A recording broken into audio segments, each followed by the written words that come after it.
Assalamualaikum warahmatullahi wabarakatuh. Ya, kembali lagi bersama saya dari video sebelumnya.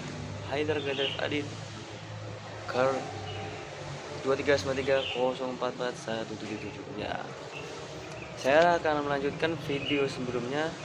Ya, di sini saya langsung saja menjelaskan tentang materi mengkonstruksi kurikulum pendidikan,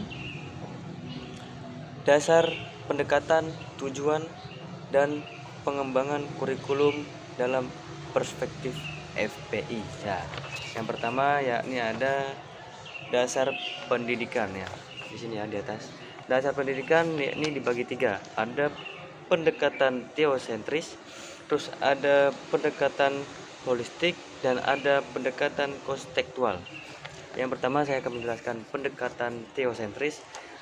Pendekatan teosentris ini adalah pandangan yang menempatkan Tuhan sebagai pusat alam semesta dan sumber tertinggi dalam segala ajaran moral dan etika. Jadi pendekatan teosentris ini adalah kita menempatkan Tuhan sebagai pusat alam semesta dan sumber tertinggi dalam segala ajaran moral dan etika. Nah, selanjutnya saya akan menjelaskan pendekatan konstekstual. Pendekatan konstekstual ini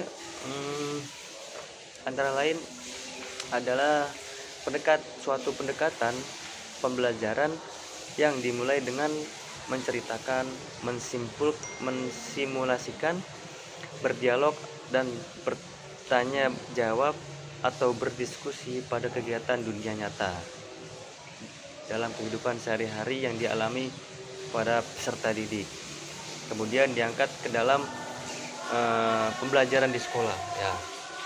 Paham? Terus kita selanjutnya ada pendekatan holistik.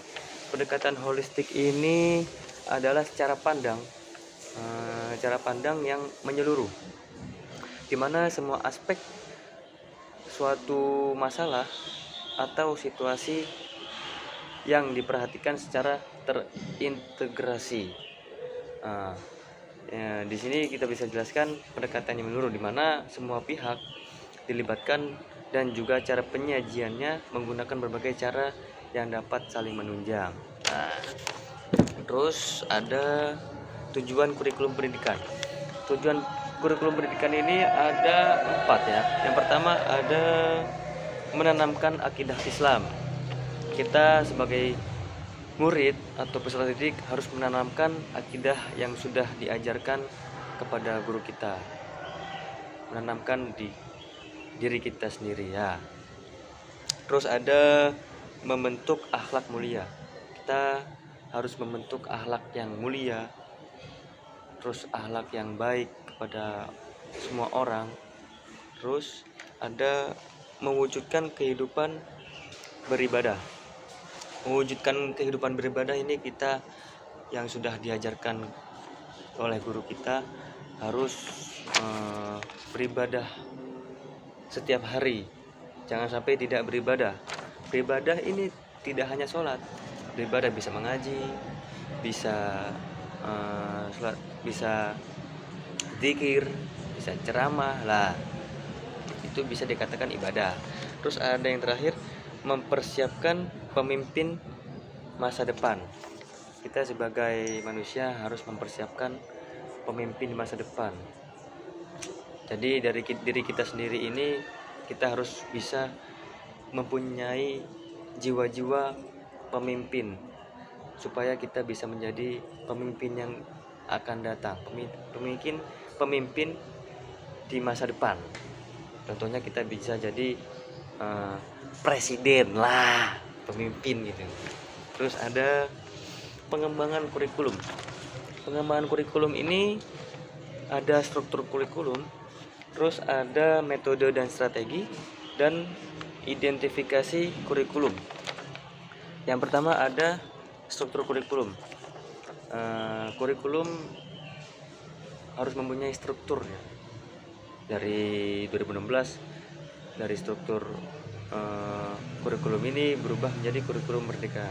Merdeka diupgrade lagi menjadi kurikulum merdeka nasional. Nah, contohnya sedikit seperti itu. Terus ada metode dan strategi. Metode dan strategi ini kita sebagai guru atau sebagai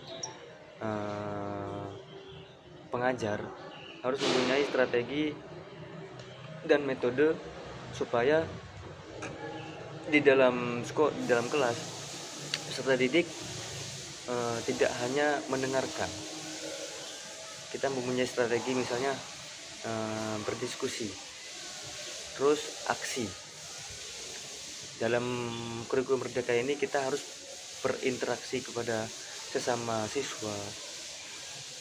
Terus ada identifikasi kurikulum. Identifikasi kurikulum ini kita harus mengidentifikasi kurikulum. Ya, mungkin itu saja yang dapat saya sampaikan pada materi kali ini. Wassalamualaikum warahmatullahi wabarakatuh.